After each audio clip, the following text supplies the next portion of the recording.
Thank you everyone for your patience with all the technical difficulties, but it looks like we're all good to go. So thank you all for joining us today for this webinar, Limiting Dangerous Climate Change, Its Critical Threat to Human Rights and the Role of Human Rights, Citizen Suits and Domestic Courts in Saving Humankind and the Planet, with Professor David Estrin, Canada's Senior Environmental Lawyer. My name is Megan Reid and I'm the Deputy Executive Director for the Zorian Institute, and I will be the moderator for today's session.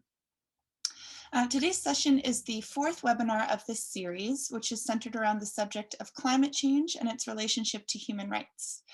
You can access the recordings of past series and sessions on our website, and my colleague Allison will be sharing the link to this in the chat box for you. In addition to today's session, the final webinar of this series on changing geopolitical borders and the future in the face of climate change is taking place next Wednesday, March 23rd.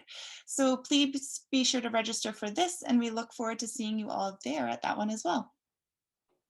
A few housekeeping items before I give our speaker today a proper introduction. If you have any questions, please post them in the Q&A box. There will be a 20 to 30 minute Q&A session at the end of today's presentations to address some of these questions. And if you have any specific questions for the Institute, please ask them in the chat box or send us an email to admin@genocidestudies.org. Now, without further ado, I'm so pleased to introduce our speaker for today, Professor David Estrin. He is recognized as Canada's Senior Environmental Law Specialist and is well known for his international climate change, justice, and human rights endeavors. His 5-decade environmental law career has combined research, writing, and teaching on these issues in law and environmental studies faculties, being an expert witness in international climate change related human rights tribunal proceedings, and litigating these issues. He chaired the International Bar Association's President Task Force on Climate Change, Justice, and Human Rights that produced the groundbreaking 2014 book, Achieving Justice and Human Rights in an Era of Climate Disruption. He authored the 2016 paper, Limiting Dangerous Climate Change, The Critical Role of Citizen Suits in Domestic Courts, Despite the Paris Agreement, and co-authored and co-edited the 2020 International Bar Association Model Statute for Proceedings Challenging Government Failure to Act on Climate Change. Professor Estrin, thank you so much for joining us today. Well, thanks very much, Megan. It's my pleasure to actually do this. I much appreciated the invitation from the Zorian Institute to speak and dialogue with the participants about human rights and the environment, particularly those who are involved with the International Institute for Genocide and Human Rights Studies. And using the terms such as human rights and genocide in the same breath reminded me as to why the issue of climate change justice became the focus of my attention and energies for the last 9 years. Put simply, there is a very significant imperative to get a carbon emission reduction. I'll call carbon emissions. I may call them GHG emissions. I may call them, could call them worse things. But anyway, those two things are interchangeable. Anyway, the point is that now I'm going, for the audience, I'm going to be asking Megan to help me share her screen, but she won't know exactly where I'm going, so I'm going to have to tell her where she's going. I think it's the fourth slide. Well, let's start with the outline, actually, on the second slide, so people get an idea where I'm going with this presentation. It says overview, I think it says, yeah. If it came through, if it's there.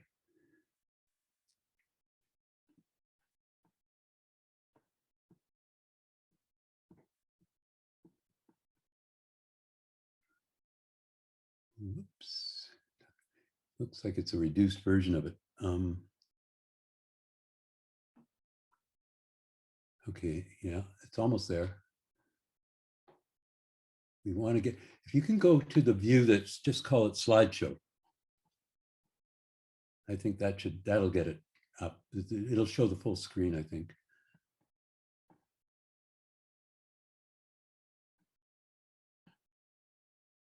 Not so much the presenter view, it's just, it should be just a view that says, yeah, Well, okay. Let's see. I'm wondering, there we go. Let's see.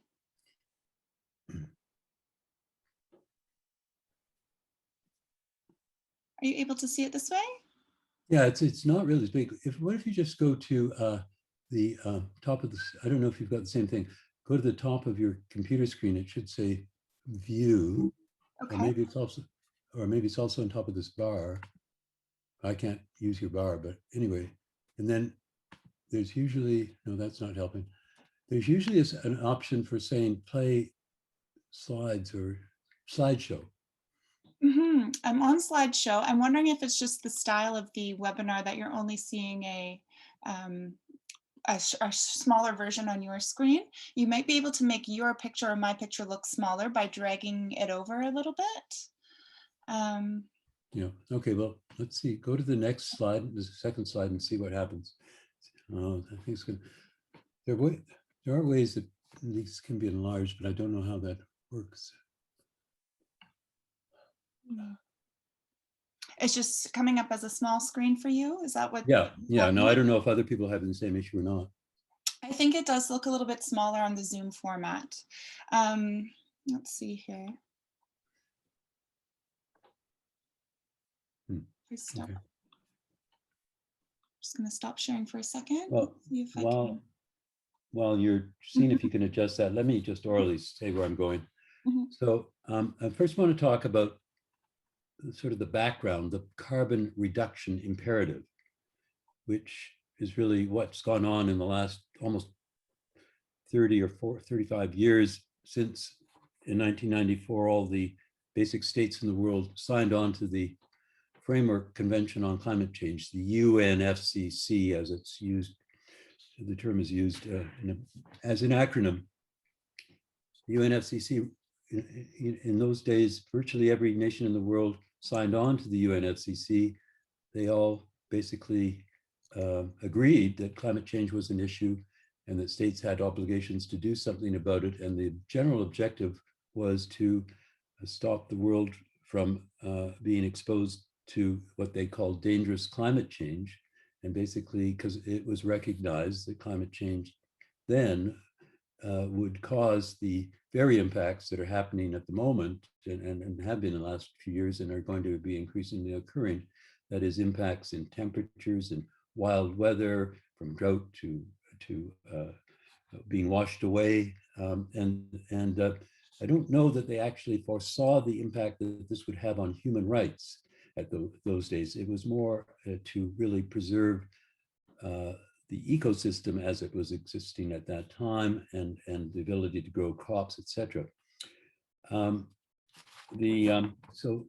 then, of course, we know that what we know is that the states under this agreement, under the 1994 UNFCCC, all states took on an obligation that each of them would cause carbon emissions within their jurisdiction to be reduced.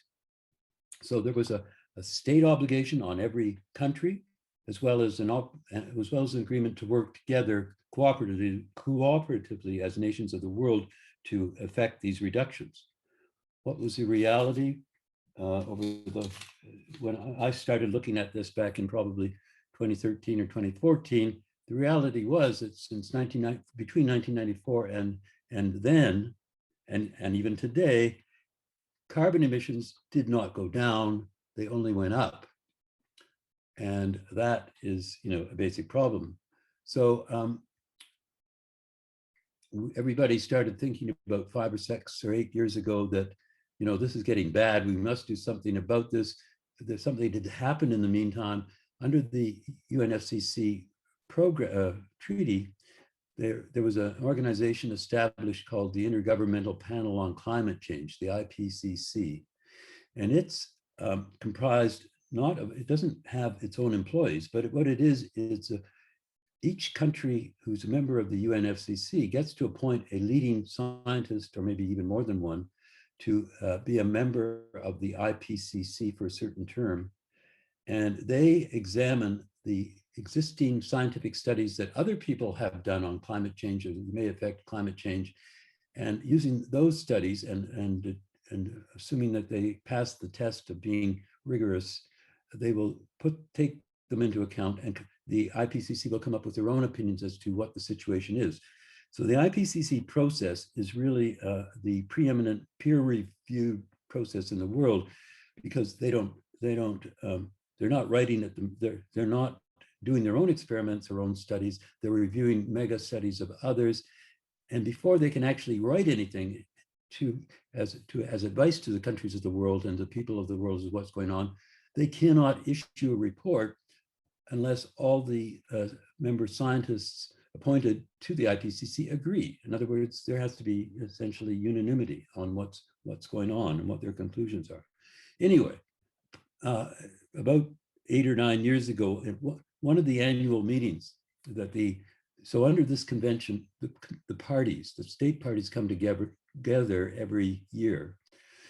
And they also have usually a number of other people who are observers, NGOs, and other organizations that come along. And generally these meetings can involve 3,000, 4,000, or 5,000 people, somewhat unique. But in any event, several years ago, about 8 or 9, I don't have the date in front of me. It was, I think, at the Cancun meeting, the IPCC advised the states that things are getting worse, and that if we don't do something effective very soon, we're going to be headed for an average global temperature increase of plus 3 or 4 degrees from what they were at pre-industrial levels. And what they said, what their basic advice was, there's already a whole load of CO2 up in the atmosphere that came from the last 200 years of emissions since the industrial era started. It's really traumatic, but the fact is that CO2 does not dissipate in the atmosphere, or only very, very marginally. So what's up there has, even if we stopped all emissions today, there's a significant load in the atmosphere from the last 200 years. And all we can do at this point to stop it getting worse is to limit our current and ongoing emissions. And they said, if the world doesn't take urgent steps to limit ongoing and future emissions, there's going to be devastating impacts, that's their term, with the poor and vulnerable to suffer the most. It would increase inequality and fracture the global community. So that was a situation coming into what everybody now more recently talks about as the so-called Paris Agreement in 2015. So as a result of the technical advice offered at Cancun, states agreed that they should look at getting to a no more than 2-degree increase, but they didn't do anything really effectively about it except to say that that would be a good idea.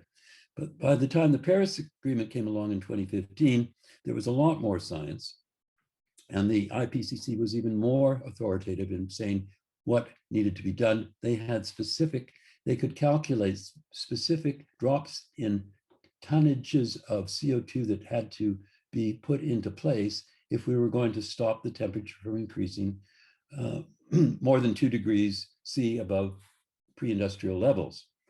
And they also had looked at whether or not an even lower temperature might be a good idea, 1.5 degrees C.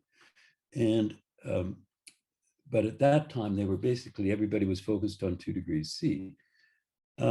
So we came to Paris, and yes, there was some good agreement at Paris as to what the new objective should be.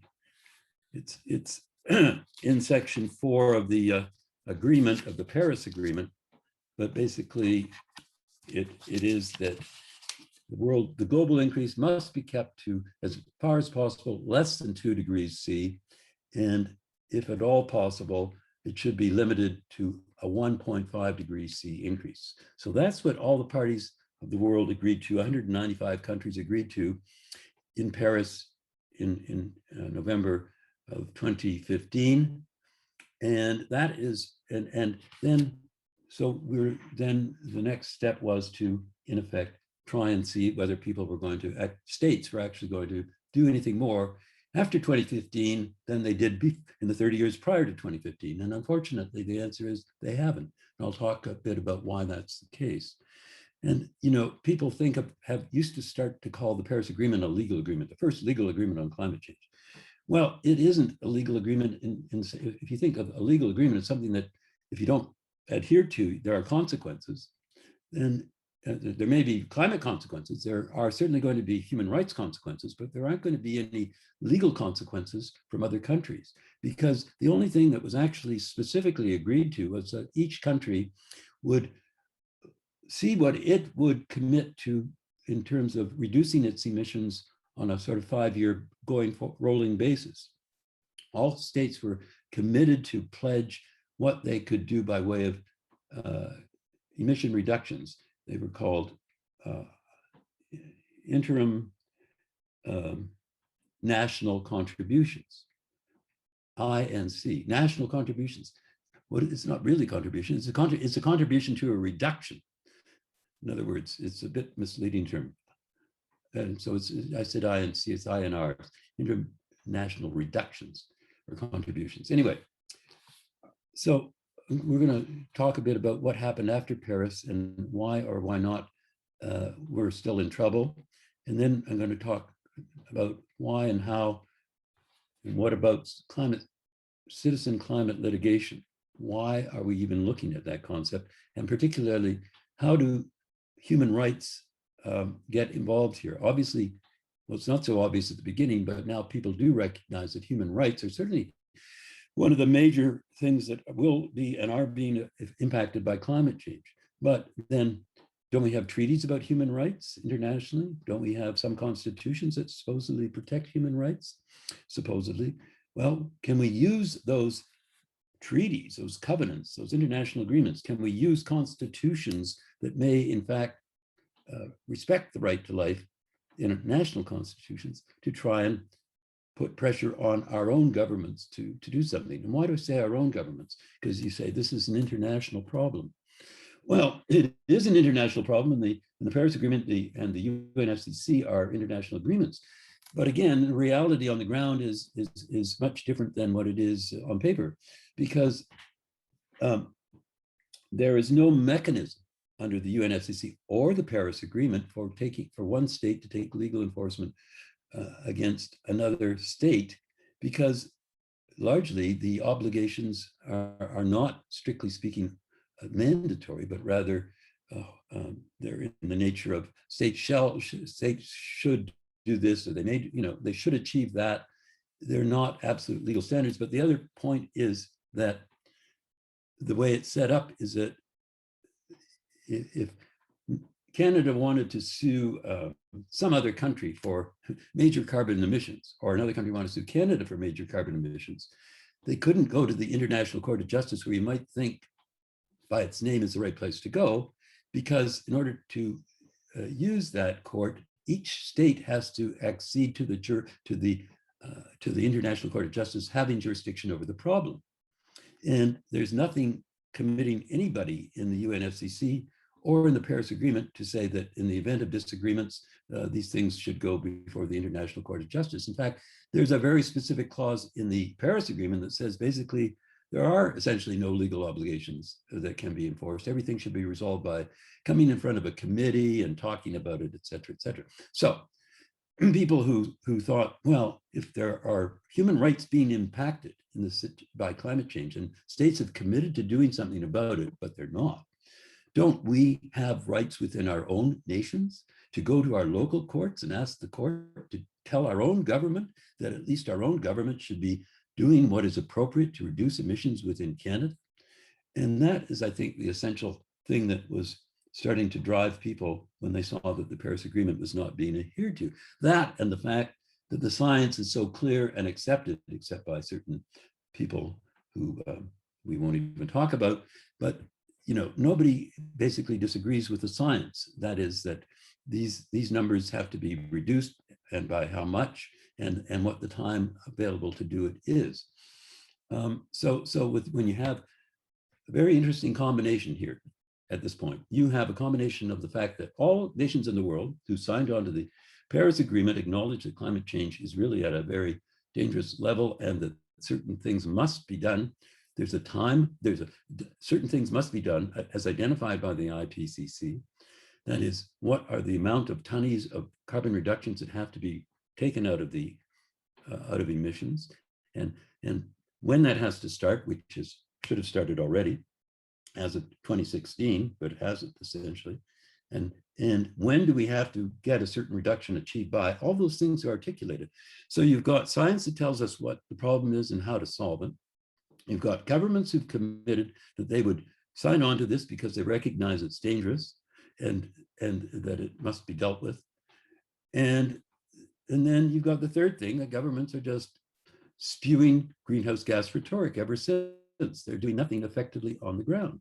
So when citizens say that, realize that, NGOs in particular, they say, well, why can't we use our domestic courts? And they started trying to do that. And you know, some countries have constitutions that might protect the right to life. Canada doesn't have any constitution except a Charter of Rights. And we'll look at that, but Section 7 of the Charter does speak to the right to life, but it's spoken to, or it's written out in a way that's quite different than other countries. Like then it's different than the European Convention on Human Rights, and it's different than the International Covenant on Civil and Political Rights, which Canada recognizes, and we're one of the parties. So there's problems in saying, how do we get to go to court and find rights to bring into the court to get our governments to actually do something that's going to protect us? What is the legal basis? What's the legal foundation for doing that? And basically, the most successful cases that have gone on so far in Europe and in several countries in Europe and in some other jurisdictions have been based on human rights. And they're finding those rights in those conventions, like the European Convention on Human Rights or even in the ICCPR. But in Canada, we have a problem. There have been 4 cases launched about this, to do the same thing in Canada, to get Canada to do something effective, to bring down its emissions, to in effect say, government, you've had targets. Mr. Harper had targets for carbon reductions. The Auditor General found that none of the governments actually did anything effective to live within those targets. The targets are still being exceeded. And what did Justin Trudeau do when he said in 2015, Canada is back, and showed up in Paris? He did not in any way revise those targets downward. He kept the Harper targets, which was just somewhat hard to believe, but not when you think about the effect of lobby that the oil and gas industry has had for so long in Canada. So we kept the same old targets and we haven't changed them. But there is really an issue then as to how that's going to get enforced in our courts. So I think I've given you enough of an overview, and I want to keep going because I'm going to run out of time. So let me take you to some other slides. So if we could go to, I guess it's about the 4th slide, Megan, the one that says the CO2 reduction imperative. Yes. So, it was recognized back in 2013 by the IPCC that warming is unequivocal and the observed changes are unprecedented over decades to millennia, and that increasing magnitude of warming increases the likelihood of these severe, pervasive, and irreversible impacts. If you go to the next slide. So this is a quote from the World Bank and Potsdam Institute. They put out a study in 2012 called Turn Down the Heat. It was for the World Bank, and the World Bank was very concerned about climate change. And look at what they concluded.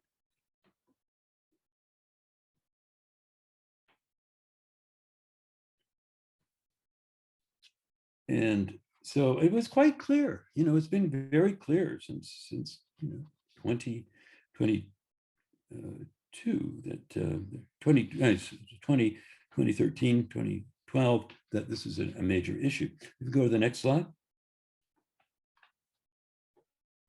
So that's the Cancun Agreement I was mentioning in 2010, where they actually recognized in 2010 that greenhouse gases needed to be, they agreed to a long-term goal of reducing GHGs to hold the temperature increase below 2 degrees C, based upon the IPCC 4th assessment report.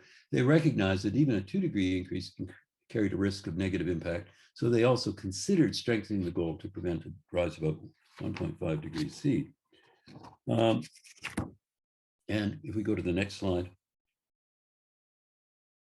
Yeah, so the IPCC projected that without additional mitigation, the planet will experience temperature increases 3.7 to 4.8 degrees above pre-industrial levels, and as in that study, we saw that what the Potsdam and World Bank found, they described an increase of 4 degrees C as devastating, resulting in the inundation of coastal cities, increasing risks of food production, unprecedented heat waves in many regions, especially in the tropics. Well, there were a lot more of those and other impacts that they also talked about. And as you all know, we've been experiencing these. We didn't have to wait much longer for that to happen after this was published.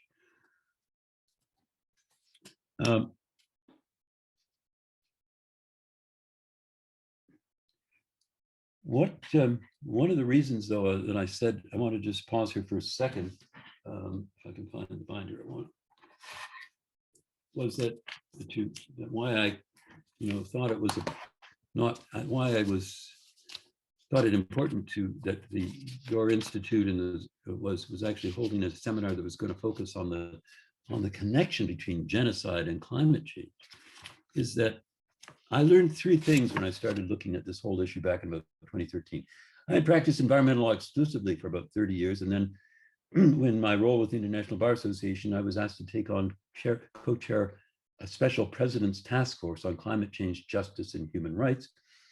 And that came about because Mary Robinson, the former president of Ireland and also the former president of the UN Human Rights Council, was herself personally invested in human rights, and had realized that climate change was a major issue and that it's only get more important. And as a lawyer herself, by way of background, she really challenged the IBA. What is the world's largest organization of lawyers at an international level going to do about climate change?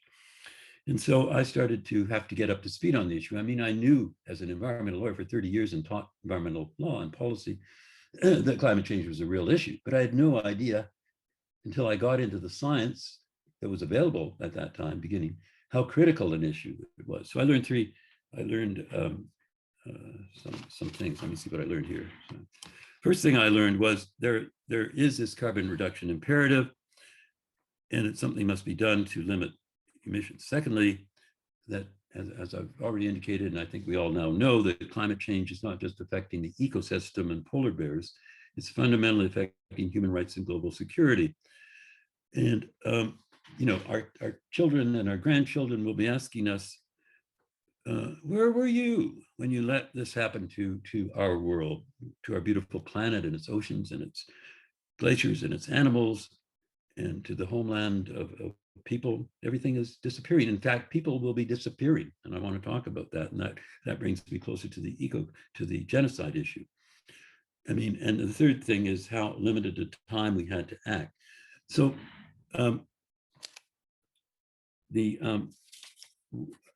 we produced. So we as mentioned in the introduction, we ended up doing this major report on what is the world's laws, the national level, international level, local level, look to do about climate change. Are they in any way recognize a problem? And the answer was no. And secondly, well, if it can't be done, if they don't, what should be done about it? So we put together recommendations. And then we presented this report in 2014. It was released in 2014. We released it at the IBA annual meeting, and we brought in some of the people who worked on it, but we also brought in some people who were really affected by climate change. Because we knew that really what we were talking about is climate injustice. The human cost of global warming has a name, and it's climate injustice. What's the remedy? It's climate justice. And we have to recognize that the most equitable conception of climate justice change must recognize that while the developed nations and corporations have spewed CO2 into the atmosphere and contributed the most to climate change over the past 2 centuries, it's the developing nations and their peoples and indigenous peoples almost everywhere who stand to suffer the most, the extreme of rising sea levels, rising temperatures, and these other environmental shifts. The most responsible for all of this, the developed countries and corporations that are continuing to spew out CO2, must take the lead and show greater ambition in their domestic or country climate actions and support for vulnerable communities. And so one of the speakers that came to this opening ceremony that I invited was the then president of the Maldives island Mohammed Nasheed. Now, if you have not seen the movie that came out about 2013 or 14, and it was available on Netflix, it's called The Island President, and you should see it because to see what kind of a hero he is in terms of his own personal human rights in light of what was going on in the Maldives. But the point is, the Maldives are really a country that is just a few coral atolls, which are very vulnerable to rising sea levels. Mohammed Nasheed was willing to come all the way from the Indian Ocean area where Maldives are located to Tokyo to talk at this event. And he said, and what he really made an impression on people in the audience was these statements, quote, "The Maldives probably will not be there in our lifetime. And if that happens, we're asking this question: where will our people go? Would we be going into someone else's nationality? Would we be going in as a nation, as a people? Where would our culture go? Where would our language go? The Maldives has been there in the middle of the Indian Ocean for the last 10,000 years. And we have a written history that goes back 2,000 years. Now, exactly what would that history go with us? Would everything to do with us go with us? And what he's saying is, in effect, no. I mean, even if we were able to sort of crawl our way to some other island, what happens to our ancestors who are buried in the Maldives? What happens to, will we all end up on the same place? Not likely.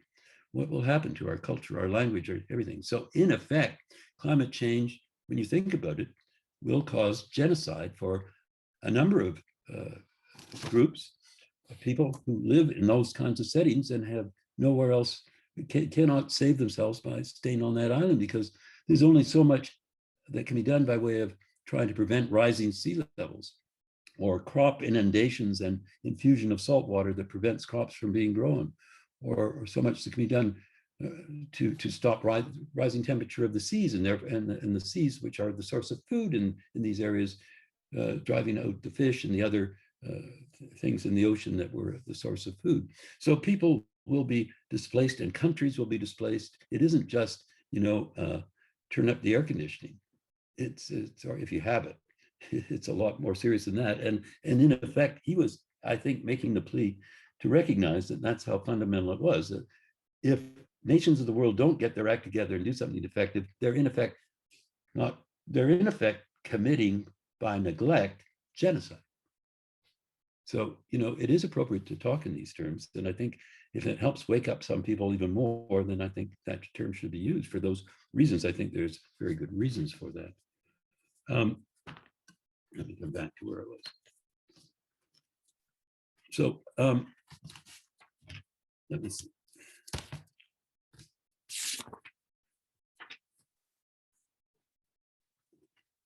So let's come up to date in terms of the science. So after the Paris Agreement was signed, the Paris Agreement talked about new criteria, and maybe if you go, Megan, if you can go ahead to about the 9th PowerPoint.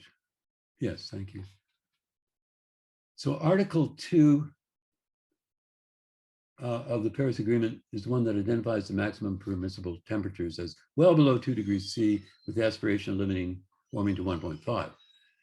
And someone who, well, Justice Brian Preston, who's the Chief Judge of the New South Wales, Australia Land and Environment Court, has written some excellent articles about the Paris Agreement. And this is a quote in the second paragraph. He says, "This sets an international standard or norm with significant implications. While the Paris Agreement does not assign each country a carbon budget, scientists are able to use the long-term temperature goal to calculate the remaining global carbon budget." And he points out the Paris Agreement and the carbon budget approach are inextricably linked. Carbon budget calculations derived from the Paris Agreement's limits for global temperature increase prescribed by Article 2. So let's have a look at what is that all about. So if you can go to the next slide, please. So this is something I've called the climate change carbon clock. And since the temperature objective that is not going above 1.5 or 2 has to be achieved within a certain time if we're going to save ourselves and the world from chaos, climate chaos. Then obviously there's a and if you assume that nothing is done to stop current rates of emission, then you know you have a very critical timeline, limited timeline. And so we're going to look at this in a minute. This clock shows how much CO2 can be released to limit global warming to the maximum either temperature goal. With one click, you can compare the estimates for both and see how much time is left in each scenario. This is assuming that, as I say, rates were not really, the countries did not do anything effective to bring down emissions. So go ahead, if you could, Megan, see if you can open that link for us. I don't know whether it's going to open from the PowerPoint or maybe. I think I just have to reshare a new screen, but no worries, I have it up here. Okay, so now what we're seeing is two different scenarios. And the one that's open right now, if you look at the top left, it says the 2 degrees C scenario. This is how much time is left at assuming emissions continue at their current rate until we exceed 2 degrees C. And what it's saying is, it's in the third line, it says emissions up at the top, time left till the CO2 budget is depleted is 25 years, 1 month, 15 days, 7 hours, etc. And so it's basically saying, well, if we let things go at current rates, it could take 25 years. But what's important to understand is that we can't wait 25 years and just do it all in the 24th year. That doesn't work physically or otherwise, because if we let the think this has a cumulative effect as it's being spewed out there, things continue to get increased and get worse. So that's one reason why people were looking at what is the time frame that's actually required and why a 1.5 degree scenario should be considered. So Megan, if you can click the button on the right top. So if we want to stay within 1.5 degrees C, which is safer than 2 degrees C, it tells us that we have less than 8 years left. 7 years, 4 months, 6 days, 21 hours, 56 minutes, and 43 and decreasing seconds. So things are pretty urgent in that regard. And this is science that everybody who knows anything about science has already signed off on. And I hope it gives the clear idea of how urgent the problem is and why the carbon budget is important. We can basically only avoid climate chaos and the devastating impacts on human rights if we keep the global temperature to less than 2 and preferably to no more than 1.5. And we can only do that if we work at it now and within the years we have available. So let's say, okay, well, now you may say, well, haven't we solved the problem with the Paris Agreement? And let's see if I can ask Megan to take us to the Paris Agreement. I think if you keep going to about the 15th slide, or something with looks like an Eiffel Tower in the words Paris Agreement. Yeah, okay, so Paris Agreement. What about the Paris Agreement? I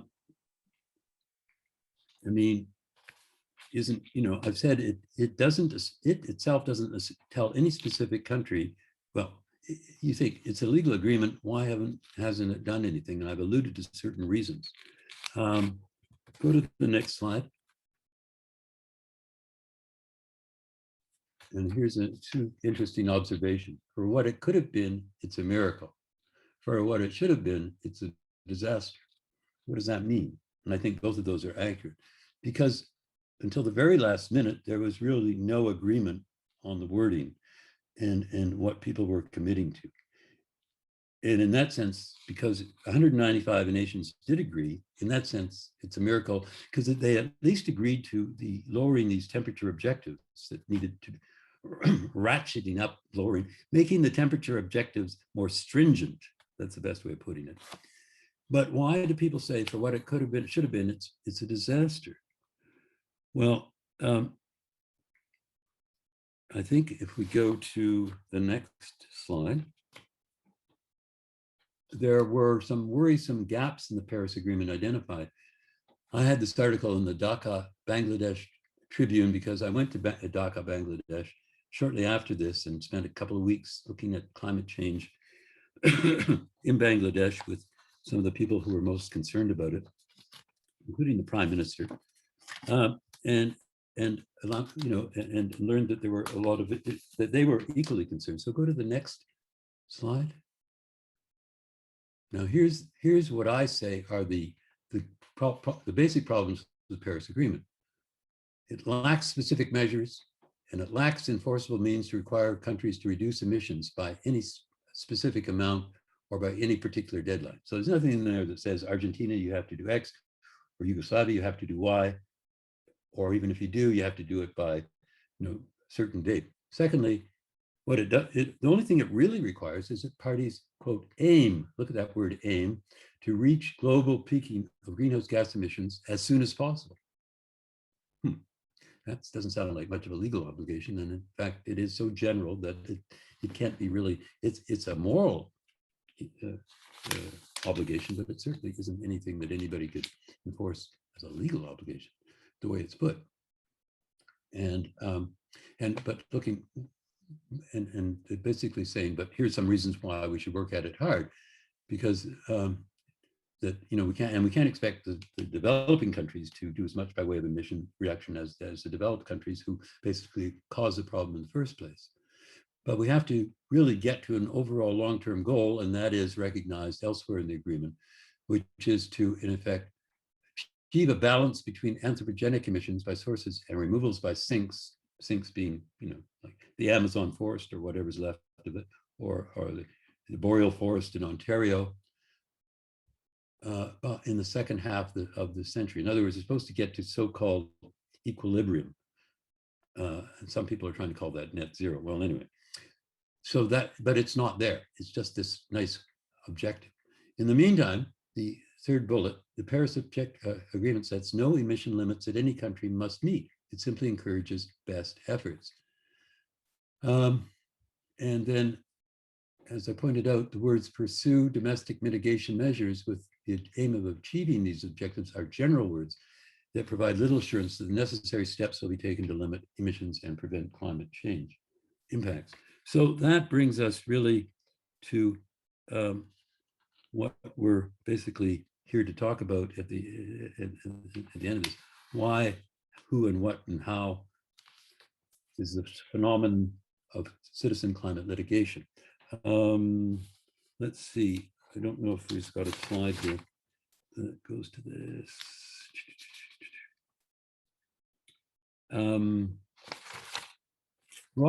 Roger Cox is a Dutch lawyer who did commercial law.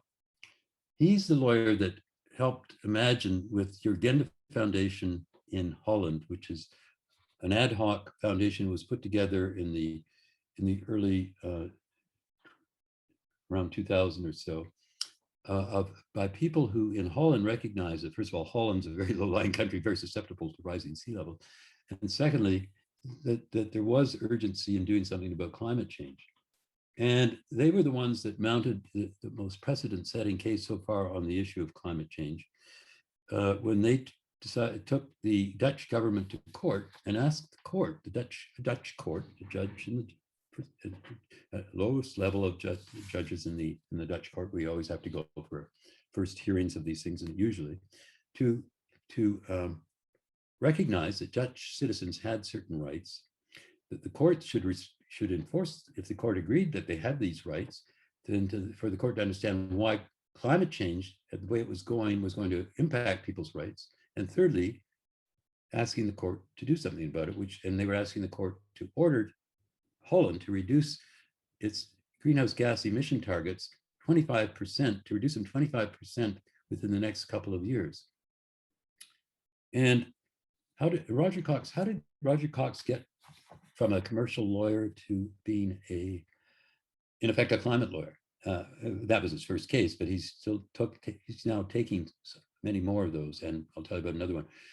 He realized, he woke up, he wanted to do something about climate change, and he got Al Gore's movie, The Inconvenient Truth, that helped people in Holland recognized that this was an issue, and he got it distributed for free in Holland, but he wanted to do more than that. And one day he woke up after a bad dream, well, a dream, and he realized only the courts can save us now.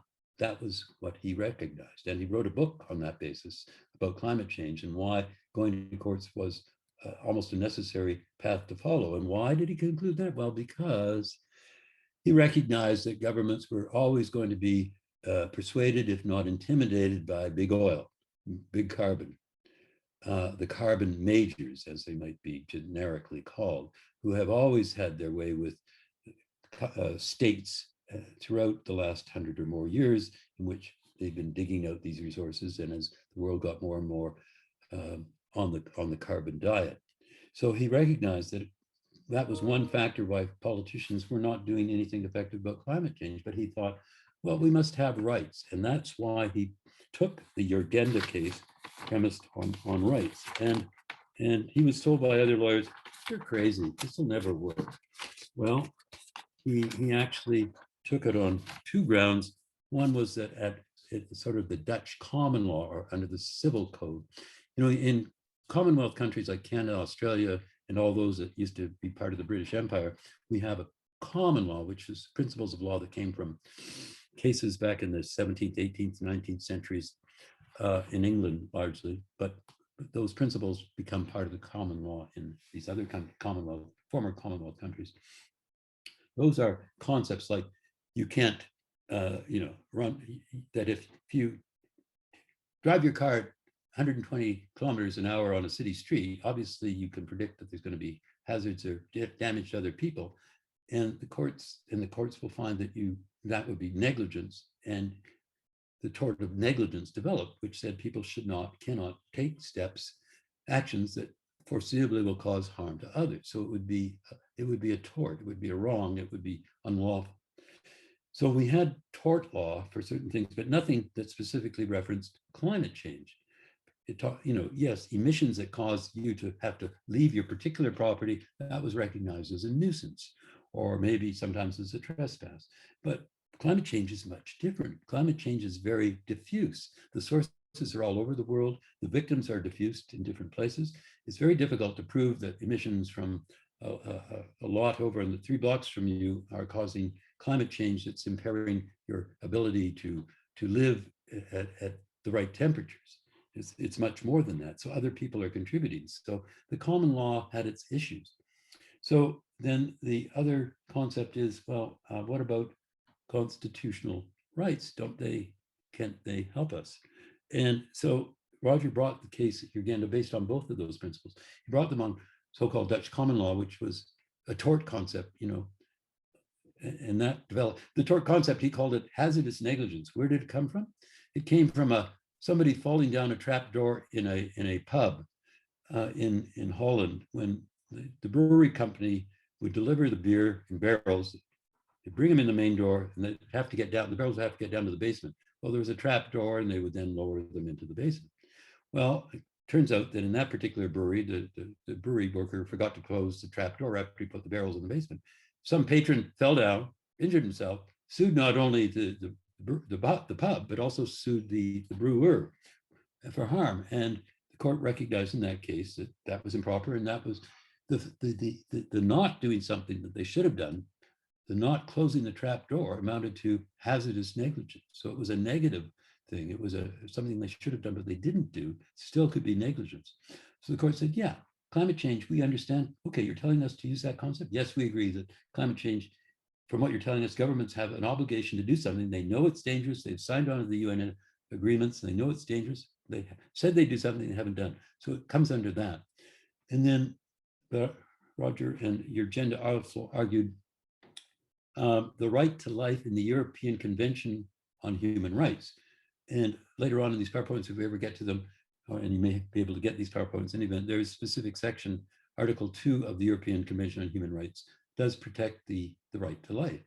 And so the court also agreed that given what they heard about climate change, basically from the reports of the IPCC, they were convinced that climate change was a threat to the right to life, and therefore also based on the fact that citizens of Holland are entitled to the rights under the European Convention of Human Rights, as is every other EU country member, then they should also use that as a basis for telling the state of Holland that they had obligations. So that was a great, wonderful, amazing example of applying human rights and old tort law concepts, if I can call them that, to get a court to actually act on climate change. Well, that's a great example. And from there, there are other examples of using the right to life. So let me see what time it is, because I want to leave you time for questions. There are other examples of it. Maybe if we can skip ahead to, well, I guess I did miss something here in connecting the dots. So I told you what was unsuitable about the Paris Agreement. What I didn't say is what's been happening since the Paris Agreement. So actually, if we can go to a slide that's about 5 or 6 on from the Eiffel Tower, it says why more citizen suits are needed despite the Paris Agreement 2015. Oh, you're a mind reader, Megan. Great. Okay, so as we've talked about, it has fairly good goals, but no means to ensure something occurs. Things have become more dire since Paris. And so, for example, 2018 IPCC special report, which in effect said we are at the last call to save the earth and recognize that politicians will not save us. And that the courts are beginning to get it because it was in 2015 that the urgent decision came out. Let's go to the next slide. So here's the headlines that were published in The Guardian in 2018 after the next IPCC report came out that said we had 12 years left to limit climate change, and the catastrophe, it's still urgent to cut these risks, and that there's only a dozen years left for global warming to be kept to a minimum of 1.5, beyond which even half a degree will significantly worsen the risks of drought, floods, etc., and poverty for hundreds of millions of people. And let's go to the next slide. And that's the same headline. Let's go to the next slide. It's not like this agreement, what happened wasn't getting some publicity.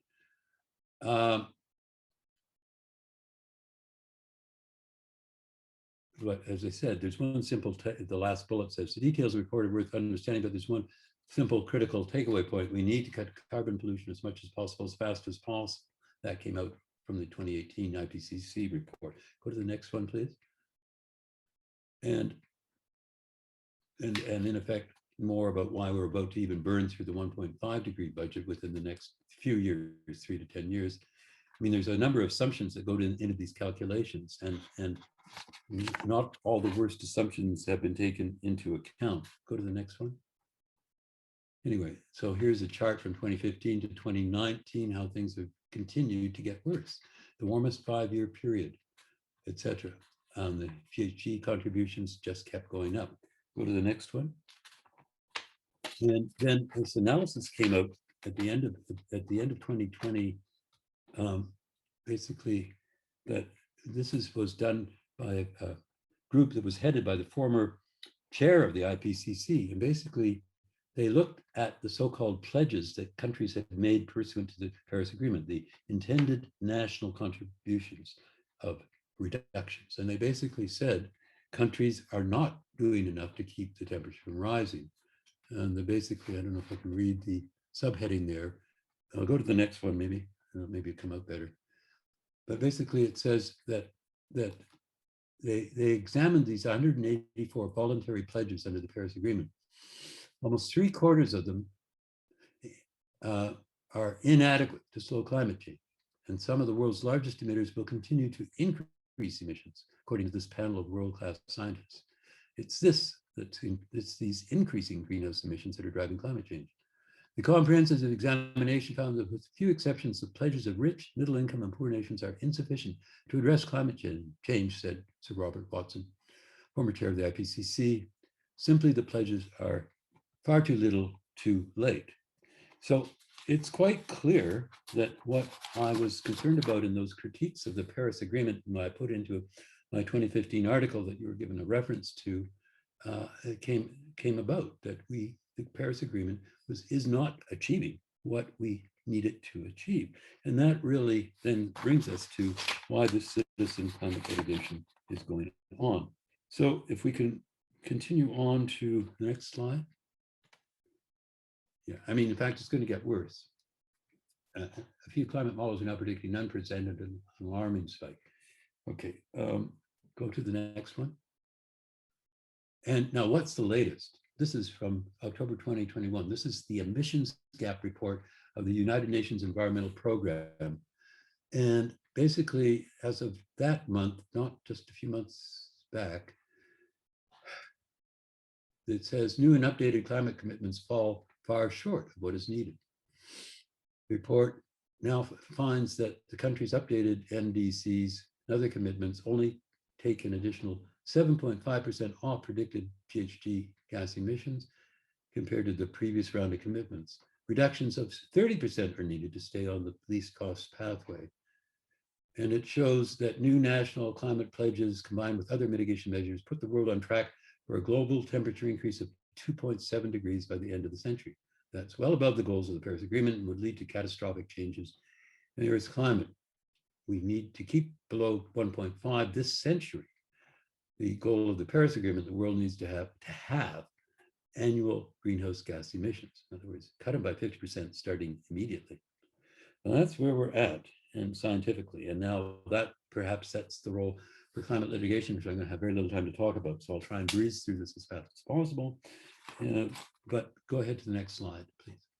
So there's basically several bases for trying to get to court. One is constitutional rights and human rights, which I'll primarily talk about and have been the major basis so far, although they have some problems, particularly in Canada, it seems. There's some other bases, public trust. It's a concept that has been used a bit in the United States, but it's not gone too far. The tort concepts of civil wrongs, people in government should not be able to do harm to other people, either by their acts or their omissions. Well, there's certain problems with applying tort law concepts to acts or omissions of government. The courts in Canada and some other countries, Commonwealth countries, have been very reluctant to find new duties on governments under using the tort of negligence, for example.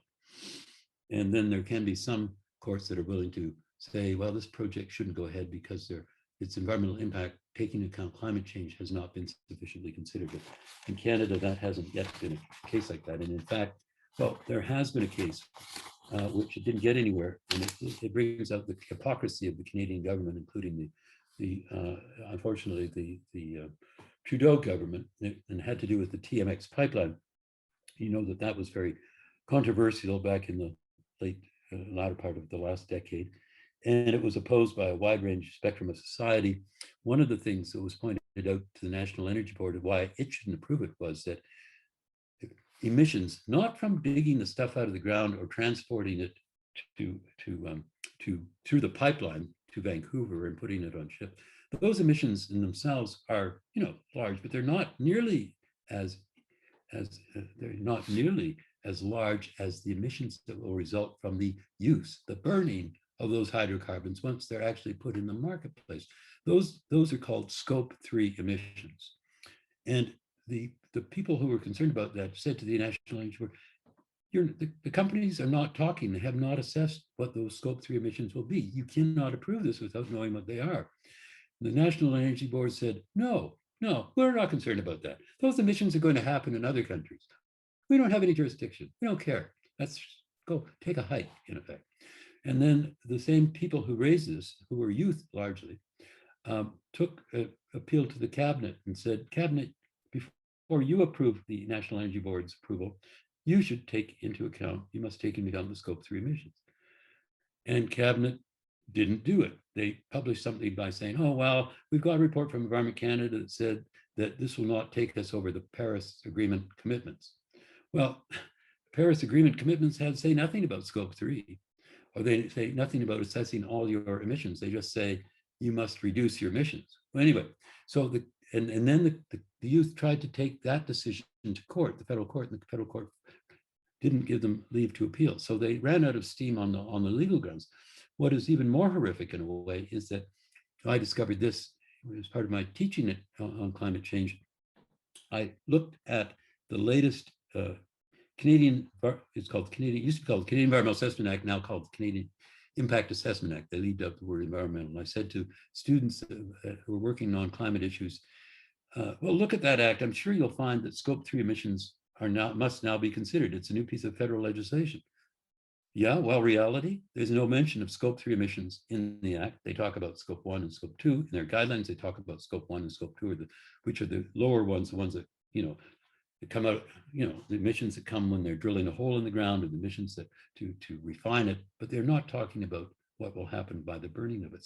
So we are still leaving scope 3 out of the equation, and that's pretty horrific in terms of where we're going. Anyway, let's keep going for one more minute. Two more minutes. So let's see. Let me see what I can do to wrap this up in a very short way. The fact is, if you keep going, let's see, to one that has one that says new developments, right to a healthy environment. There we go. So in 2013, John Knox, he was appointed by the United Nations Human Rights Council as an independent expert on the issue of human rights obligations relating to the enjoyment of a safe, clean, healthy, and sustainable environment. He found that states have obligations to protect against environmental harm that interferes with the enjoyment of human rights. That's good. And then, so I thought, if you go to the next slide, we should be able to reframe carbon as a toxic substance. We know there's a need for carbon limits. We know that there is, in theory, a right to a healthy environment. If you put those things together, you should potentially be able to maybe frame carbon as a toxic substance, and under which you shouldn't be allowing new GHG emissions during extraction or use, or except during, you would not allow it to, you wouldn't allow reserves in the ground to be coming out. They would be regarded in effect as toxic substances. You don't have to go that far, because the International Energy Agency basically reached the conclusion in about 2015 that whatever reserves are in the ground would have to stay in the ground if we're going to stay within the carbon budget. But the point is that the whole issue of taking more out of the ground has got to be front and center in this mindset of rights being infringed. See, if you can keep going, we're going to skip the next one, keep going to the next one. Okay, so claims to a healthy environment, how do we get a right to do that? They can be based on a constitutional right to life and or a healthy environment, or possibly international or human rights obligations. And I want to quickly have you look at 3 sources of these rights. Canadian Charter of Rights and Freedoms, Section 7 up at the top, it's very short and sweet. Everyone has the right to life, liberty, and security of the person, the right not to be deprived thereof, except in accordance with the principles of fundamental justice. That's all it says. Except there is a remedy section. Anyone whose rights or freedoms is guaranteed by the Charter that have been infringed or denied may apply to court of competent jurisdiction to obtain such remedies the court considers appropriate and just in the circumstances. Well, guess what? In the last couple of years, 3 claims have been launched in Canada. 4 claims have been launched in Canada by youth, including one by Indigenous youth, and a separate one. And the federal government has tried to take preemptive attacks on those cases going forward, arguing that, in effect, this is not a matter that courts can deal with. Yeah, you may be talking about rights, but what they're really saying is that the court should now enter the realm of the legislature and be deciding what are appropriate limits. And the first case that came to that came to an issue was the La Jeunesse case in Quebec. And the federal government lost at the first level. The court said, well, if it's a charter right and people are claiming breaches of it, then it's obviously justiciable. Justiciability is not determined by what the government thinks about the argument. It's determined by what courts think about the argument. Is there a breach of the charter, the right to life? And if so, the remedy is for the court to decide under Section 24 of the Charter. Well, guess what? Having lost that argument, the federal government appealed that to the Quebec Court of Appeal in last December, not that long ago. The Quebec Court of Appeal reversed that decision and said, oh, well, of course, judges shouldn't be getting into these issues. These are issues for politics and economics, and they're just too complex for the courts. And they basically just pulled the rug out from that first decision. But more more troublingly, the court gave very little, if any, precedence. It did not provide any cogent legal analysis as to why their conclusion was solid, and in fact, they ignored cases to the contrary, which is very disappointing. So right now, La Jeunesse and La Jeunesse is trying to seek leave to appeal that case to the Supreme Court of Canada, and hopefully they'll get right to appeal it. In the meantime, there were 3 other cases using the Charter of Rights as a basis, and they 2 of them got knocked out. One was from BC called La Rose. Again, it was youth from BC who were basically saying Canada's targets are too lax, the government should rewrite them, and it was thrown out on lack of justiciability. There was one launched by an Indigenous group, same result. They're both under appeal just to get to first base. That's all they're appealing, to try to get to first base. And then there's one more from Ontario that's got a little glitter of positive news. That's called the Mature case, where about 16 youth in Ontario had challenged when the Ford government tossed out the act that had been in place in Ontario, the Cap and Trade Act, and brought in some kind of plan to deal with environmental stuff. And the youth said that plan is not sufficient to protect our rights. And we want the court to have a look at that and potentially agree with us that our rights are being infringed, and tell the government they have to do better without telling the government exactly what it had to do. And the government of Ontario challenged that.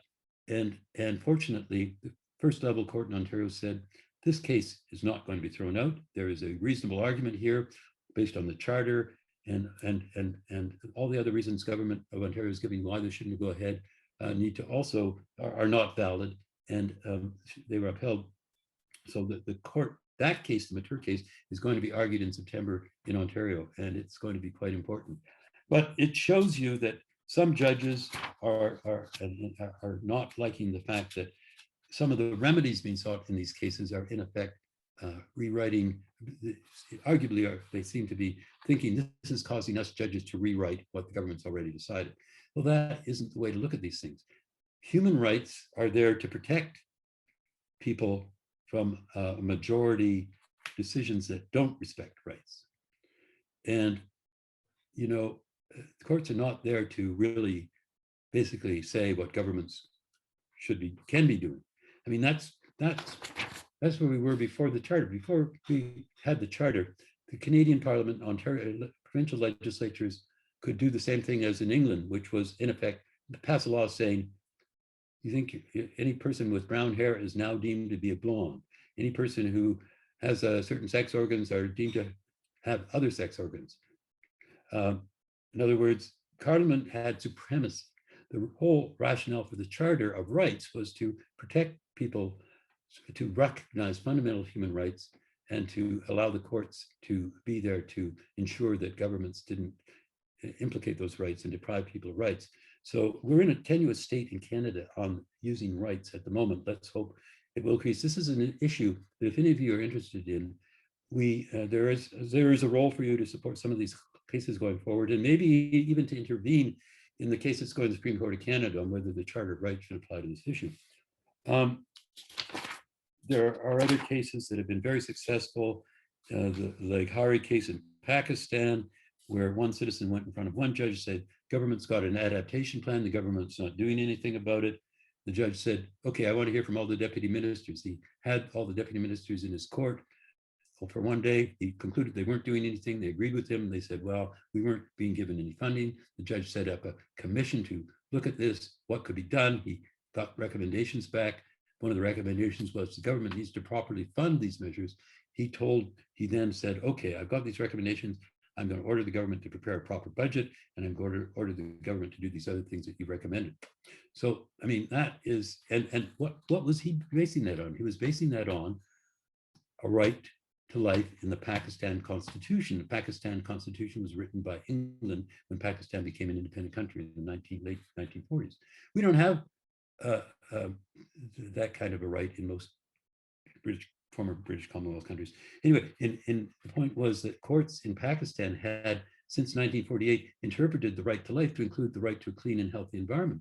And the judge said in the Leghari case, it isn't a big distance to go from a right to a clean environment to the need to recognize, to climatize our law. Climate laws have to be climatized. That's just a national thing. If we don't protect there will be no more, and this is fundamental to the whole concept, there will no longer be any human rights anywhere if we don't protect the right to life. And the right to life is fundamentally impacted by climate change. And if that can be put as simply as possible to most judges, when there's clear science out there, when our governments have recognized that there is obligations, there's danger, then I think we have a hope of going somewhere. And there'll be toing and froing, but that's why I am so up on the notion of the need for keeping going with citizen climate litigation. I'll stop right here, leave a few minutes for questions, sorry. Thank you so much, Professor Estrin. That was such an eye-opening presentation. And we do have a few questions here, so I will get to them in the Q&A. What I'll do is I'll read them out loud just so everyone can understand what question we're on, and then I'll give you the chance to answer. So one of them says, in the talks leading up to the Paris Agreement, was there talk about it being a binding legal agreement? That's a great question. There certainly was. And in fact, but the United States was much in support of the need for the Paris Agreement, but they would not have anything in there that really could be read as legal obligations that they could be taken to court on. One of the things they were most concerned about was the whole concept of loss and damage. This is from climate change. Loss and damage is something like something that you can't stop effectively, like rising sea levels are going to basically wipe out a country and cause genocide, if you like, or rising temperature levels are going to take away the whole basis for agricultural production in the country, etc. You can't adapt to that.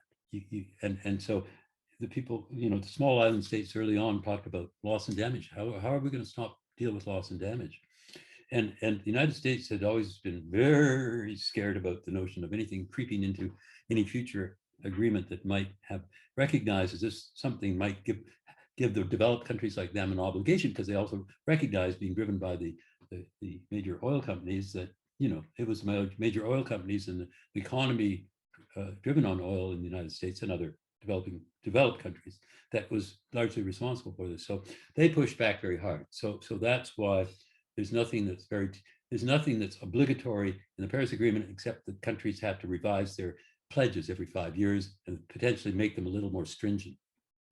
But as I pointed out, that doesn't get you too far when they don't tell you exactly what they're supposed to address and what their criteria are. Exactly. So that's the answer to that question. Thank you so much. Another question we have here, are there any countries that have been particularly proactive at the domestic level in terms of introducing legal mechanisms for climate change? That's a good question. I should be able to say something positive about that. And I'm sure after this is over, it will come back to me. In terms of legislation, well, yes, in fact, there's a number of countries, and I was going to allude to them, that have in their constitution, first of all, a right to life, and which has been interpreted by their courts to include the right to a healthy environment, but some countries actually have the right to a healthy environment in their constitutions. And there's nothing to stop a country from revising its constitution to specifically address that. But people concerned about climate change have basically said, well, since there's a larger bunch of countries that actually say that their constitution protects the right to life, that we'll argue that the right to life constitutionalizes implicitly the right to a healthy environment. And that's where John Knox and people like that come in to basically tie those threads together. And there's been some countries like Colombia in which this has been recognized. There was a recent case in Colombia that I didn't get a chance to talk about, where they actually recognized that the right to life would include protecting the Amazon and et cetera, that you couldn't protect the right to life without protecting the biosphere on which life depends. So it hasn't been done enough, and it is hard to amend a constitution, as it should be, but you can still bring it into statutory regimes. For example, we could amend the Canadian Environmental Assessment Act very easily to make it clear that before any carbon project that involves the potential release of carbon is approved, it has to have a proper environmental impact assessment that includes all carbon emissions, not just scope 1 and 2, and it includes scope 3. I mean, we can do that pretty easily. And But so that's the kind of thing people can try and press for. Thank you so much. We have a question here. As the human rights impacts on climate change are becoming harder to ignore, including in developed countries such as Canada, are you seeing any changes in political will to address climate change in more concrete terms? For instance, in international trade laws? Well, that's a good question. I mean, and through the IBA work that we did, this report that came out in 2014, we did recognize that there were certain things in the World Trade Regime, the GATT, General Agreement on Tariffs and Trade, which would inhibit positive steps on climate change. And we recommend that some revisions be made in regard to the tariffs and targets so that people could in fact discriminate or keep out carbon imports from Canada, things that were imported to Canada that had a higher carbon footprint. That, you know, if we're going to have a limit on carbon emissions in Canada, we should be able to discourage the bringing into Canada products that were made or will produce a higher carbon input. And that would have been notionally against the GATT, the General Agreement on Tariffs and Trade, which is administered by the World Trade Organization. And so we talked about some simple reforms that might deal with that, and they can be found in that report. And the other reforms at an international level, but I just forget the beginning. They said back there was one component of the question I haven't really focused on. What? Are you seeing any changes in political will to address climate change in more concrete terms? Yeah. Well, I mean, I think anybody on this attending can make their own conclusions about that as to whether they think it's improving. I mean, you know, it's easy to talk a good talk, and the Trudeau and the last Minister of Environment, I remember her name. I mean, she was really very dedicated to the notion. I forget her name at the moment. She came to Paris with Trudeau and was really very willing to take a very hard line to the extent possible. But the reality was that the government still did very little effectively to cut back carbon emissions and hasn't done anything. So you still have to ask yourself, what are they actually doing in practice? They can talk a good talk and sound more friendly, but if they don't do anything, then, you know, it's just rhetoric. It's called it greenhouse gas rhetoric. It's so true. Okay, I'm just looking here in the chat. I think this is just a comment. I just want to make sure we have all our questions here. Last one, have there been, we kind of just touched on this, but maybe you can expand. Have there been any successful cases in holding governments and corporations accountable for their emissions based on the rights of future generations? I'm glad somebody asked that because I didn't get it. A very important case, called Friends of the Earth versus Royal Dutch Shell, which decision came out just last year. It's really important because using the same concepts as Urgenda took, the original Urgenda case said, Government of Holland, we want the court to order you to have more stringent emissions because you're not protecting, if you don't, you're impairing our rights. And the Government of Holland said, yes, the court said, yes, Government of Holland, you have duties to do that under both tort law concepts as well as under the European Convention of Human Rights. Well, guess what? In the Shell case, the same lawyer that took the original Urgenda case argued the case against Royal Dutch Shell, and they used the Urgenda principles. And the reality was that they were asking the court to order Royal Dutch Shell as a global corporation. Royal Dutch Shell is basically a holding corporation. It doesn't actually operate anything, but it controls a whole bunch of companies in the Shell group that actually do operate and do allow sell hydrocarbons and transport them all over the world and then allow them to be burned. The object of that case was to say that Royal Dutch Shell should be ordered to cause emissions from its global operations worldwide to be reduced by certain specific percentages by certain time limits. And they based the argument on the fact on the European Convention on Human Rights that said basically the same arguments, that we have people in Holland who are bringing this case have a right to life and the same duty of care under tort law. And Royal Dutch Shell said, well, first of all, you can't apply human rights concepts to private sector. the court said, oh, yes, we can.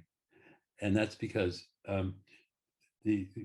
and they pointed out how, 20 years ago, the United Nations guiding principles on business and human rights was agreed to by the UN, by the United Nations, the John Ruggie principles, which specifically recognized an obligation on the business community to respect human rights and to do due diligence in advance to know what human rights impacts their operations or their lack of care might cause to human rights.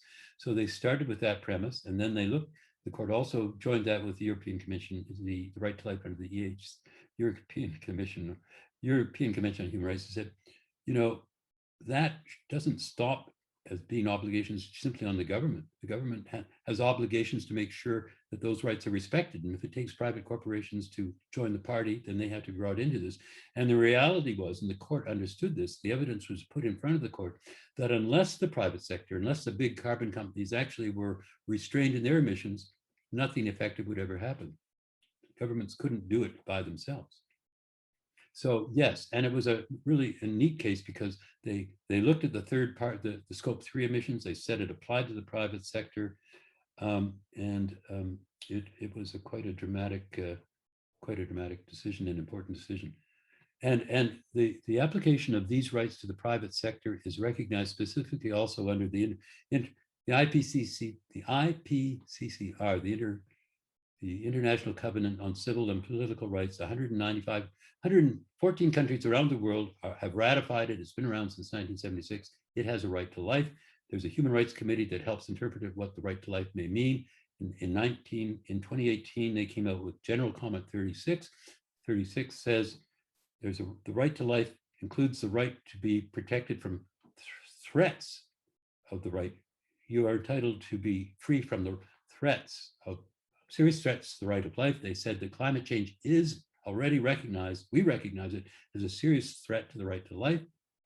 Governments have obligations to be proactive to stop that from happening. So does the private sector.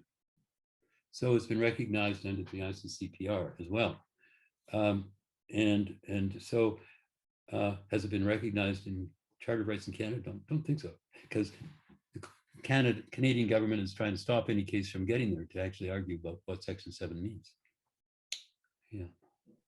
Thank you so much. This was such an eye-opening presentation. And thank you to our participants as well for the questions. And what we'll do is we've recorded this session and we will put it on our website. So if you've missed any part of today's session or you want to go back and revisit, you're welcome to do that. And with your permission, Professor Estrin will also share the slides in case people want to go back and look through and kind of pick up some points that may have been missed. But a big thank you to you. This was great. Before we sign off, I just wanted to also remind everyone to register for next week's webinar. It's happening on Wednesday, March 23rd at 3 p.m. It's with Professor Simon Dalby. He'll be presenting on what accelerating climate change means for the rights, governance, and politics as environmental disruptions challenge territorial states and fixed borders. So we hope to see you all there, and the link to register should be in the chat, but you can also visit our website and find it there. Thank you so much, Professor Estrin. I really appreciate it. To your organization for putting this on. The whole series is a really important, primarily of great importance to better awareness and hopefully some action on part of anybody who's listening and their friends. Yes, let's hope so. Thank you so much. You take care. Enjoy the rest of your day.